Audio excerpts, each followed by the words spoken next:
Rentrée, mais malgré je prenais mes médicaments et j'avais mal, ben, c'était le jour où on avait culte dessus quand le pasteur a annoncé qu'il va y avoir un jeûne. Ben, j'ai entendu des faux raisonnements me dire, ah, mais Nadine, toi tu prends le médicament, non, pourquoi tu vas aller jeûner? Ah, moi de l'autre côté j'ai dit, mais moi-même avec mes médicaments, avec mon mal, je vais rentrer souvent comme ça, même en mangeant. Je vais manger toute la journée, je ne vais rien faire, mais je suis dans le jeûne. Alléluia. Amen. Alors, c'est ce qui a été fait. Donc, le premier jour qu'on est venu ici, quand on a prié, mais ça, je fais vraiment la douleur a disparu. C'est vrai que, bon, sur le coup, vraiment, la douleur a disparu. Il ne reste plus que sur au niveau de l'omoplate ici. Mais vous savez, quand Dieu fait une opération, c'est une opération qui n'est pas visible. Mais la personne reste convalescente. La plaie est en train de se guérir au nom de Jésus. Amen. Ça, c'est le premier témoignage. Et le deuxième, c'est celui de mon patron qui m'a appelé lui-même pour augmenter mon salaire. Amen.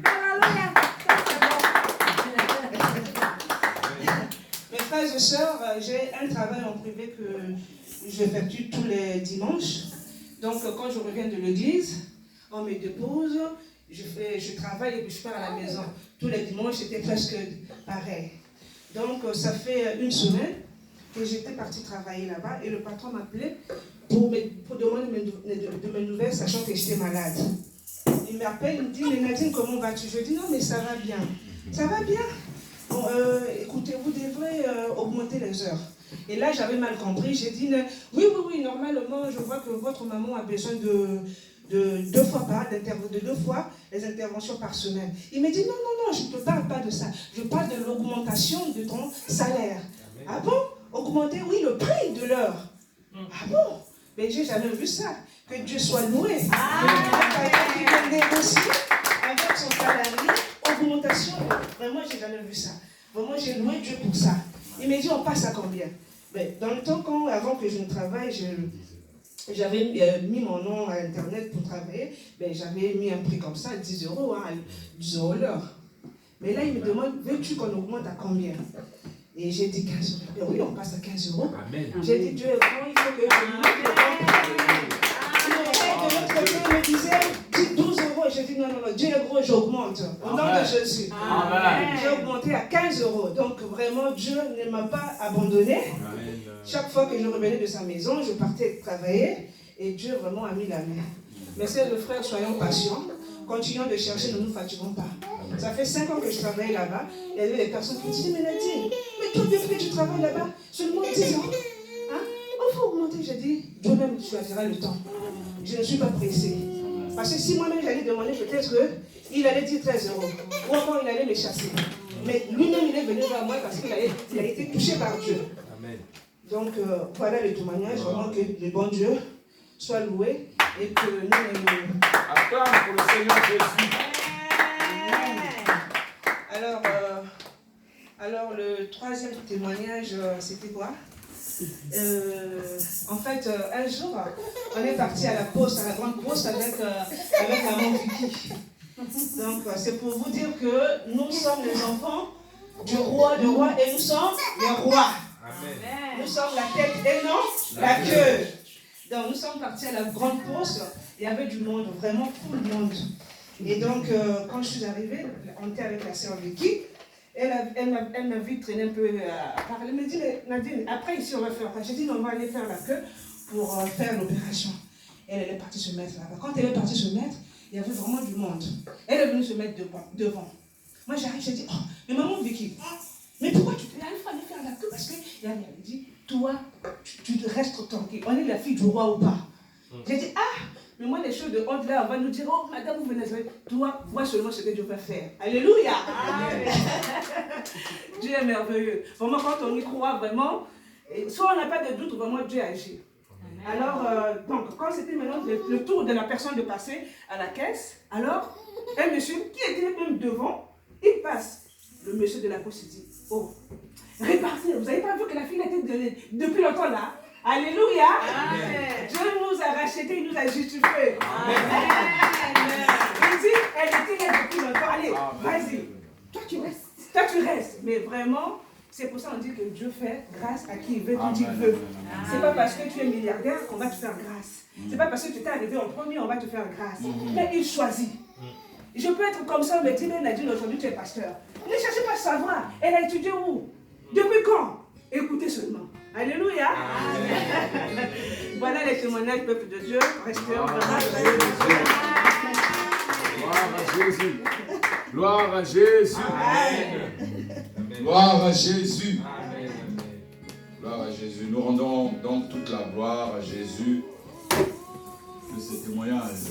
Quelqu'un qui veut témoigner? Oui, bon, en fait, ce n'est pas vraiment un témoignage, mais je vais rajouter ce que maman Nadine a dit. Non, c'est la sœur? C'est la sœur Vicky, Papa.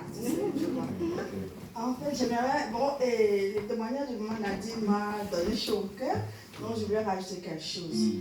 Et le mois dernier, je pense, avant qu'elle retourne au pays, elle m'a dit, au Congo-Brazza, elle m'a dit que maintenant, moi, j'ai la promesse à Dieu, je vais maintenant donner mes dîmes.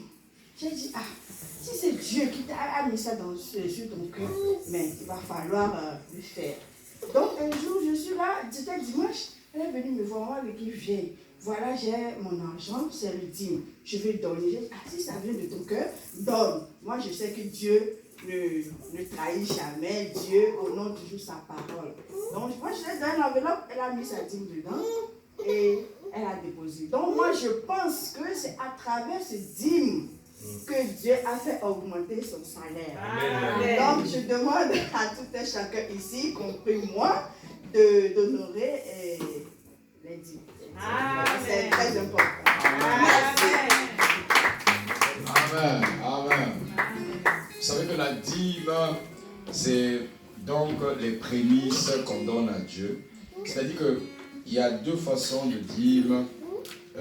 La dîme, on ne prend pas, même si tu as 1 million de dîmes à donner, tu ne donnes pas ça à la fin. C'est-à-dire que donc tu as ton salaire, tu enlèves d'abord pour Dieu. Même si c'est 1 euro, d'abord, on appelle ça les prémices. C'est que tu donnes la valeur. Parce que tu peux avoir fait tes enveloppes, par exemple. Il y a une dame qui me disait, moi je donne ma dîme, rien ne change. Mais j'ai posé la question, mais comment tu donnes ta dîme? Non, mais tu prends tes enveloppes, tu laisses à la maison, bon, même deuxième dimanche là-bas, j'ai déjà enlevé. Non, c'est d'abord en premier. Il y avait souvent des gens qui faisaient des programmes comme ça, et quand ils mettaient à côté, et il y avait une situation. Et tu mets. En fait, le diable te fait venir des situations. Et tu es obligé, mais tu ne vas pas fermer les yeux quand même. On est humain, oui ou non? Il y a une situation de maladie et tout ça là. Bon, et ça peut attendre de la dîme, peut attendre. Donc c'est pour ça qu'il faut toujours le faire en premier.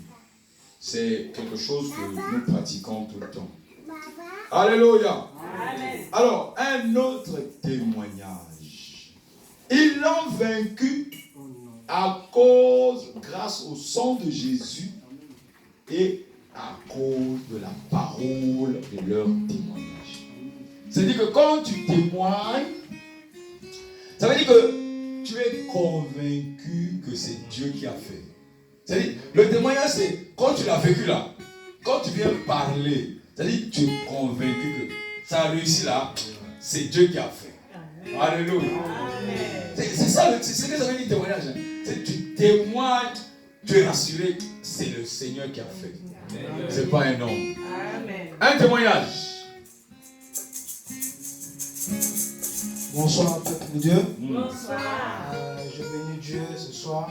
C'est le frère. Le frère Willy, excusez-moi, je suis un peu pressé. C'est le frère Willy. Je bénis Dieu ce soir. Je reste à côté de cet homme, l'homme de Dieu. Je rends grâce tous les jours. Parce que c'est pas facile. Vous savez, quand tu arrives dans un pays, tu n'as personne, tu trouves des frères. C'est pas facile. Et je rends grâce pour ça. Je vais d'abord témoigner ce soir. Là où je travaillais, je n'ai pas pu aider quelqu'un. Il m'a dit, fils, si tu veux marcher dans la grâce de Dieu, va, tu dis la vérité. Dans la vie, il faut dire la vérité, rien que la vérité. J'ai pris mon courage, je suis allé voir le patron. En face, il dit, patron, je veux vous voir. Il dit, pourquoi? Mais moi, quelque chose qui me dérange. Moi, le papier que je travaille, c'est pas pour moi, c'est pas moi. Il dit, comment ça? Il était étonné, il me dit, écoute, moi je ne crois pas, j'ai dit, mais c'est la vérité que je vous dis. C'est pas mes papiers. Donc moi, j'ai le droit de travailler avec mes papiers, mes demandes d'asile, j'ai le droit de travailler avec ça. Donc il m'a dit, écoute, je vais arrêter ce contrat-là, que tu m'amènes le document, que je fasse ton contrat. Mais je sais, je crois, je vais faire ce contrat dans le nom de Jésus, et je vais travailler avec mes propres papiers. Là, je suis en train de travailler déjà, mais ça en cours, ça je sais que Dieu est en train de faire. Je rends grâce, je sais que je vais avoir ce contrat. Dans le nom de Jésus. Je vais témoigner ce soir pour marcher dans la vérité, mes soeurs, mes frères. C'est très important. Et que Dieu que nous donne la force, que nous donne la capacité de marcher dans sa voie. C'est rien que la vérité. Quand vous marchez dans la vérité, la voie de Dieu, vous verrez les grandes choses. Amen. C'est ça mon témoignage ce soir. Je bénis Dieu pour ça. Amen. Acclame pour Jésus. Là, tu acclames pour un homme. Hein? Gloire à Dieu, gloire à Dieu, gloire à Dieu. Mon frère, ma soeur, tu sais une chose, c'est soit tu vis avec Christ, soit tu vis dans le monde. Donc toi-même, tu le sais. Que quand tu viens t'asseoir, au moment où tu allais peut-être pour toi dormir, tu t'assois, tu ajoutes le nombre, mais tu ne vis pas pour toi avec Christ. Christ, Jésus dit que je suis le chemin, la vérité et la vie. Mieux vaut tout perdre, mieux vaut qu'on te frappe, mais à cause du nom de Jésus. Parce que quand tu dis la vérité, c'est que tu dis Jésus. Alléluia. Amen. Quand tu marches dans la vérité, c'est que tu marches dans Jésus. Et le Christ ne te laissera jamais, mais jamais tomber. Jamais du tout tomber. Il y a beaucoup de gens qui, pour se hisser au sommet, sont obligés de s'accrocher à un certain nombre de personnes. Ils ne croient même pas en eux. Les personnes ne croient même pas en leur propre valeur. Dieu a mis une valeur en toi. Il t'a créé pour des œuvres bonnes, c'est-à-dire qui sont déjà en place. Avant que tu ne viennes même dans le ventre de ta mère, Dieu a un destin pour toi. C'est-à-dire que le sorcier de ton quartier ne peut venir te nuire que si les portes de ta famille sont grandement ouvertes et qu'ils ont fait des ristournes pour bouffer les uns et les autres. Mais il y a des gens, même si des sorts ont été jetés, des deals ont été faits, ces gens-là ne pourront jamais être bouffés. Parce que Dieu a un plan pour toi et moi dans cette société. Dieu a un plan merveilleux. Dieu te fait passer par des choses pour que tu grandisses. Et après il te dit, tu choisis. Veux-tu me suivre? Ou encore tu veux vivre comme le monde? Alléluia. Amen. Te lever un matin, tu crées l'église parce que tu as faim. C'est bien. Tu dis Jésus, c'est bien. Mais Christ, il ne se manifeste pas dans la chair. Christ se manifeste en esprit. C'est-à-dire que tu connaîtras les choses que le monde ne connaît pas encore. Nous savons aujourd'hui que la famine est en train d'arriver. La disette est en train de toucher le monde. Bientôt l'eau va manquer dans le monde. Bientôt les choses que nous voyons palpablement comme la farine, le blé, ça va commencer à manquer. Mais toi et moi, la Bible dit, nous ne manquerons ni l'huile, ni la farine, ni l'orge, ni l'eau. Nous aurons toujours en abondance. Amen. Alléluia. Amen. Alléluia. Amen. C'est ça la richesse. La richesse, c'est ça. C'est que quand tu témoignes Jésus, Jésus dans le ciel, vous savez, quand tu te lèves pour témoigner, les anges se lèvent. Il dit, il va dire quoi? Alléluia. Parce que témoigner, c'est pour Jésus.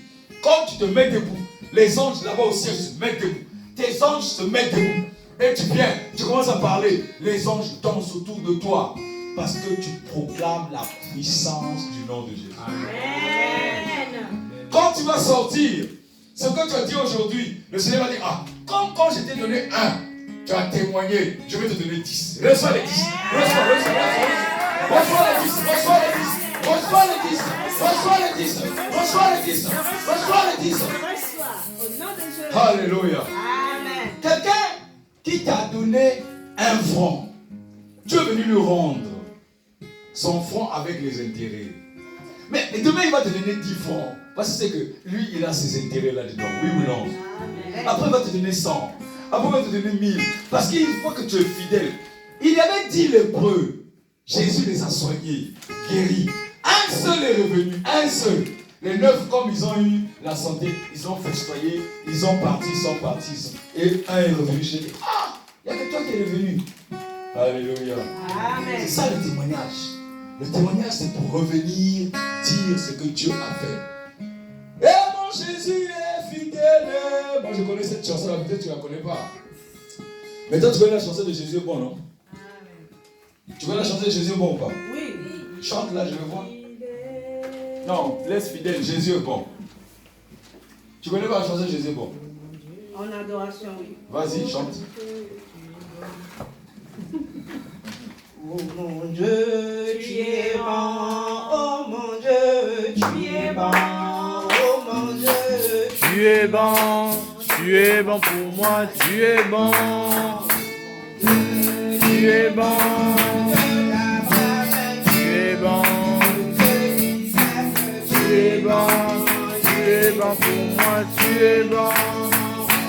Tu es bon, tu es bon. tu es bon pour moi, tu es bon. Oh mon Dieu, tu es bon. Tu es bon. Tu es bon pour moi, tu es bon. Oh mon Dieu, tu es bon. Tu es bon. Tu es bon pour moi, tu es bon.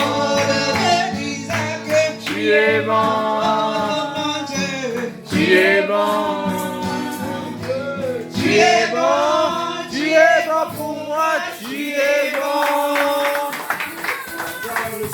Alléluia. Un témoignage.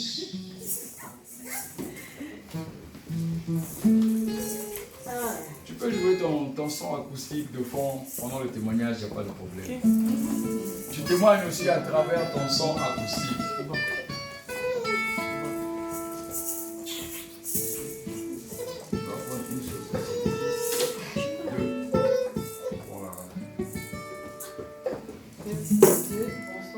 Bonsoir. Je suis la sœur Jenny. Je vais vous faire un témoignage sur moi-même. Pour la ombre. Je vais vous faire un témoignage sur moi-même, sur ma vie. Lorsque je suis arrivée ici en France, je suis venue pour voir mon fils, qui a aujourd'hui 18 ans, mais que je ne vois plus, pour des circonstances qui ont donné. Je suis restée chez moi au pays, j'ai plus eu de retard ou quoi que ce soit. Je suis arrivée ici, après 18 ans, je suis tombée enceinte. Après 3 mois d'avoir fait ici en France, je suis tombée enceinte. Je suis allée à l'hôpital parce que je n'avais plus mes règles. Et le docteur m'a dit que j'étais enceinte. J'ai dit au docteur, je ne peux pas garder. Il me dit, ah bon? Pourquoi? J'ai dit, vu tout ce que je traverse, je ne peux pas parce que je n'ai pas d'endroit où je peux dormir. Je dors dehors. Je dors dans les parcs. Il me dit, c'est pas grave. Ben, si vous voulez enlever, c'est votre choix. Je ne pourrais pas vous dire autre chose. J'ai pris rendez-vous. C'était pour le 17 février que je devais me faire un curettage. Je suis rentrée où j'étais au foyer. J'ai vu la responsable. Elle a expliqué. Elle me dit, Jenny, Dieu ne t'a pas donné cet enfant par hasard. Amen. J'ai dit, pourquoi vous dites ça? Elle me dit, vu tout ce que tu traverses, c'est Dieu qui t'envoie cet enfant pour t'ouvrir tes portes. Amen. J'ai dit, c'est vrai, mais je ne veux pas garder. Elle me dit, dors, tu verras. Si tu crois en Dieu, tu entendras une petite voix qui viendra te parler. Amen. Amen. Amen. J'ai dormi. Et le lendemain, j'avais rendez-vous avec le médecin. médecin. Ma mère m'appelle. Elle me dit, j'ai fait un songe où ta grand-mère est venue me dire que tu es enceinte.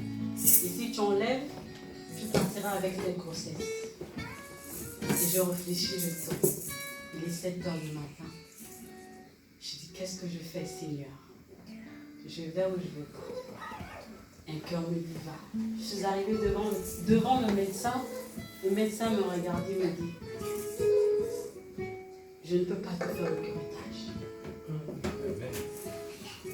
J'ai dit, pourquoi? Il me dit, je te donne le jour auquel tu pourras revenir, mais aujourd'hui, ce n'est pas possible. Je m'en vais, je reçois un courrier, mais ce n'est pas mon courrier. Le courrier n'est pas destiné à moi. C'est le courrier d'une personne, d'un autre patient. J'ai dit, ok. Je repars, mon responsable me rappelle, elle me dit, Jenny, est-ce que tu es à l'hôpital? Je dis, non. Elle me dit, j'ai pas le droit de te conseiller sur ça parce que je fais mon boulot, mais je veux quand même te parler en tant que sœur. Regarde cet enfant. Moi, j'ai une sœur, elle m'a dit, elle a une sœur qui a eu 5 enfants de différents pères. Et c'est le dernier qui a fait en sorte qu'elle soit où elle est aujourd'hui. Mais, sœurs et frères, malgré tout ce que j'ai pu traverser, j'ai gardé la grossesse. Le jour où mon ami annonce ma grossesse à sa maman, le cauchemar commence dans ma vie avec cette grossesse. Je dors où on vient m'appuyer au ventre. Je saigne le matin. Je m'assois, je fléchis les genoux. Je dis, Seigneur, si tu as permis que je vienne dans ce pays que tu as choisi pour moi, et qu'aujourd'hui je suis enceinte, c'est vrai que je veux enlever, mais je demande pardon pour ce geste. Je voudrais que cet enfant reste. Peu importe ce que les gens ont dit ou médité sur moi. Je voudrais que cet enfant vive, qu'il vienne au monde. Les saignements ont arrêté. Je suis restée. Une semaine plus tard, j'ai des contractions. Je réveille ma voisine, je dis, maman, ça ne va pas, j'ai des contractions. Elle me dit, comment ça, tu as des contractions? Je n'ai même pas encore à terme. Je n'avais même pas encore atteint le 5e mois de ma grossesse. J'ai dit, ok. Je n'ai pas dit que j'allais à l'hôpital. J'ai pris mon sac. Je suis allée à l'hôpital. Le médecin me dit, il fait des visites et Dieu me libère. Je ne peux pas accoucher même. Si vous accouchez, vous perdez l'enfant. Parce que vous n'êtes même pas encore à 5 mois. Vous ne pouvez même pas être prématuré. Ils tournent, ils vont voir les sages-femmes, tous viennent dans le bureau. Ils m'injectent, ils me disent, bon, on va arrêter la douleur parce que je suis là, je pleure. Je dis, Seigneur, qu'est-ce que je dois faire? Je suis là, j'entends, prie, prie, n'arrête pas de prier. Crois en toi, crois en Dieu, tu verras. Si tu as la foi, les contractions vont s'arrêter. Les infirmières sont venues me trouver à genoux en train de prier. J'avais déjà tout amené comme matériel parce que j'avais passé au bloc. J'étais obligée. Après, il y a une dame africaine, je me rappelle, qui est arrivée. Elle a dit, ma soeur, ta maman vit, ton papa vit. Je dis, mon papa ne vit plus. Elle me dit, si tu as les unités, appelle ta mère. Demande à ta mère de prier pour toi. J'ai dit, je n'ai pas. Elle me dit, je te donne mon portable, juste pour que tu puisses dire à ta mère de prier. Elle m'a donné le téléphone, j'ai dit à ma mère, prie. Ma mère me dit, pourquoi je dois prier? J'ai dit, prie. Et j'ai coupé, je suis restée à l'hôpital 2 jours. Le lendemain, je suis sortie. Les contractions se sont arrêtées. J'ai fait ma grossesse normalement. Que j'arrivais, on m'avait demandé de ne plus marcher parce que l'enfant était déjà descendu. Donc il fallait plus de mouvements brusques, quoi que ce soit. Je suis là, à terme. Au moment de vouloir sortir un jour, j'ai des contractions, je vais à l'hôpital, en plein travail. On me met tout ce qu'il faut faire pour l'accouchement. L'enfant ne respire plus dans le ventre. Les contractions se sont arrêtées. Les médecins ne savent plus quoi faire. disent on t'a déjà mis la péridurale, on ne peut rien, il faut attendre. Ils attendent, ils disent ils vont attendre 1 heure. 1 heure pour voir si l'enfant va réagir. Il ne réagit pas. 2 heures de temps, l'enfant ne réagit pas. Ils disent, mais madame, les 2 heures du matin, si on ne fait rien, votre enfant risquerait de passer parce qu'il ne respire plus. Et les contractions se sont arrêtées. Ils sont tous sortis de la salle, ils m'ont laissé. Ils viennent m'annoncer après, 1 heure de temps, madame, vous pouvez passer au bloc. Sans la césarienne, on n'y peut rien. J'ai dit, c'est la seule solution, si vous voulez qu'on puisse sauver votre enfant, il y a que la césarienne. J'ai dit, d'accord. Vous n'avez personne à intervenir. J'ai dit, non. Vous n'avez pas de famille en France? J'ai dit, non, j'ai personne, je suis seule. Comment ça, le papa? J'ai dit, non. Il n'est pas au courant que je suis à l'hôpital. Je suis restée. J'allais passer au bloc, j'ai appelé le monsieur qui est derrière. J'ai dit, s'il te plaît, tu peux dire à ta femme d'aller me chercher la balance parce que je suis à l'hôpital. Je suis restée. Arrivé au bloc, on me déchire. Il ne peut plus coudre la plaie. J'ai dit, c'est mieux. Si tu as permis vraiment que je puisse avoir cet enfant doit l'être. Peu importe ce que j'ai fait, peu importe ce que les parents ou mes amis ont dit sur moi, au nom de Jésus, cet enfant doit venir dans des bonnes conditions. Ils arrivent à ouvrir et prennent l'enfant ne respire pas. Ils réaniment l'enfant, Dieu est grand, l'enfant pleure. Je dis Dieu est grand. Alléluia. Amen. La plaie s'ouvre encore. Ils ne comprennent pas pourquoi ça s'ouvre. Mais dans un rêve, on était venu me dire que j'allais passer sur le lit à cause de ma belle-mère, parce que je l'avais vue en rêve. Elle m'avait appuyé au ventre. J'ai dit c'est bien. Tant qu'elle et moi n'a pas de lien, et même si on avait les liens, je brise au nom de Jésus. Amen. Amen. Je brise. Si son fils et son mari de nuit, et que c'est son fils qui m'a enceinté, cet enfant vivra. Parce qu'elle et moi n'avons pas de lien. Ça se limitera que dans leur famille, mais avec moi, non. Cet enfant n'est pour rien. Il est venu, il viendra au monde, comme Dieu l'a promis. On raccommode. Je suis dans la salle de réanimation. Pendant 1 heure de temps, je n'ouvre pas les yeux. L'anesthésie ne finit pas. Ils viennent, ils tapent. Ils disent, ils ne comprennent pas pourquoi je n'arrive pas à me réveiller. Après, je suis là, ils ont pris l'enfant, ils m'ont quand même déposé malgré que j'avais les yeux fermés. Je suis là. Après, c'est le cri de l'enfant qui m'a réveillée. Les docteurs ont dit, c'est ton fils qui t'a réveillée parce que j'étais inconsciente. J'ai dit, ah bon? Ils me disent oui. C'est une femme blanche qui me dit, t'es chrétienne? J'ai dit oui, mais depuis que je suis enfant, je ne vais pas à l'église. Elle me dit, ah, c'est difficile de voir une Africaine qui ne part pas à l'église. Je dis, ça cause des problèmes que je ne vais pas à l'église. Elle me dit, il faut aller comme tout le monde.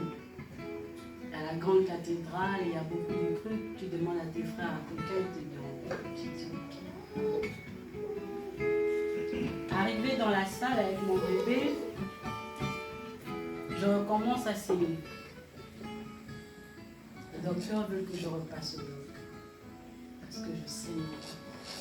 Et je saignais de partout. À la cicatrice et en bas. Parce que du moment, je n'avais pas saigné en bas. Parce que c'est une césarienne. Mais je saignais de partout. Je suis restée. Ils m'ont ramené au bloc. Au moment de vouloir m'injecter pour m'endormir, Dieu est merveilleux. Il y a un monsieur qui a dit non. Vous ne pouvez plus l'opérer. Parce que si on le repère encore une seconde fois, ça ne serait pas bien. Il faut juste mettre une bande, un pansement, et ça va aller. Soit vous laissez la blessure ouverte, elle va arrêter de saigner.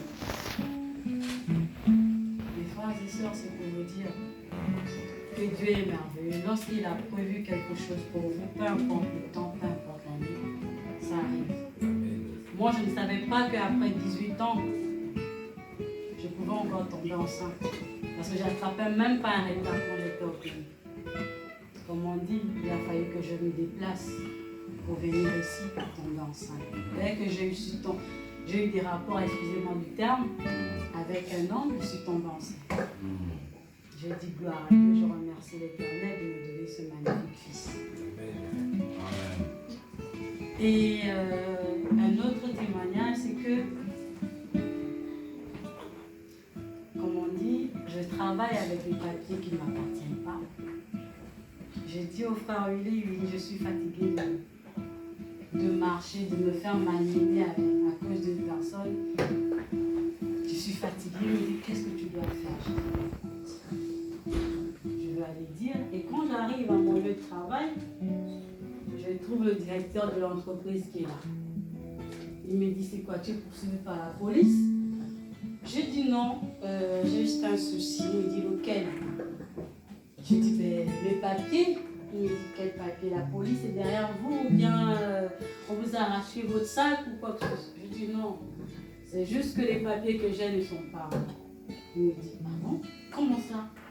Je dis, ben oui, après il me dit, vous savez pas que vous êtes en train de cotiser pour quelqu'un? Vous souffrez pour rien parce que si vous ne pensez pas à votre salaire, qu'est-ce que vous faites alors? Je dis, ben voilà, parce que je cherche de quoi vivre avec mon enfant. Et tu me dis non, c'est pas possible. On résidie le contrat. On peut faire le contrat avec lui. Comme ça. Il ne s'est pas affolé, il n'a pas crié, il a juste dit, est-ce que vous êtes suivi par une assistante sociale pour que l'assistante sociale puisse me dire ce qu'il y a à faire comme démarche. Je lui ai donné le numéro de mon assistante sociale. Il a parlé avec l'assistante sociale jusqu'aujourd'hui, ils sont en communication. Et j'ai reçu un papier comme quoi, parce que je travaillais avec les papiers de personnes, qu'il a résolu le contrat et qu'il a envoyé les papiers maintenant à mon nom. Il a tout fait à mon nom. Donc aujourd'hui, je ne travaille plus avec les papiers de cette dernière, mais plutôt avec les papiers. C'est vrai que beaucoup de gens préfèrent mentir, mais parfois la vérité est la lumière. Amen. Donc, les sœurs et frères, le mensonge ne sert à rien. Vivre dans le mensonge ne nous fait pas avancer. Mais plutôt notre conscience nous reproche de beaucoup de choses. Parce qu'on se sent souvent coupable, on se culpabilise parce que l'on ment. Donc, vivons dans la vérité et on aura toujours la paix et la gloire du cœur. Merci encore. Amen. On acclame le Seigneur. Acclame Jésus. Acclame Jésus. Jésus est vivant. Jésus est vivant. Amen. Je veux me réjouir dans le Dieu de mon salut.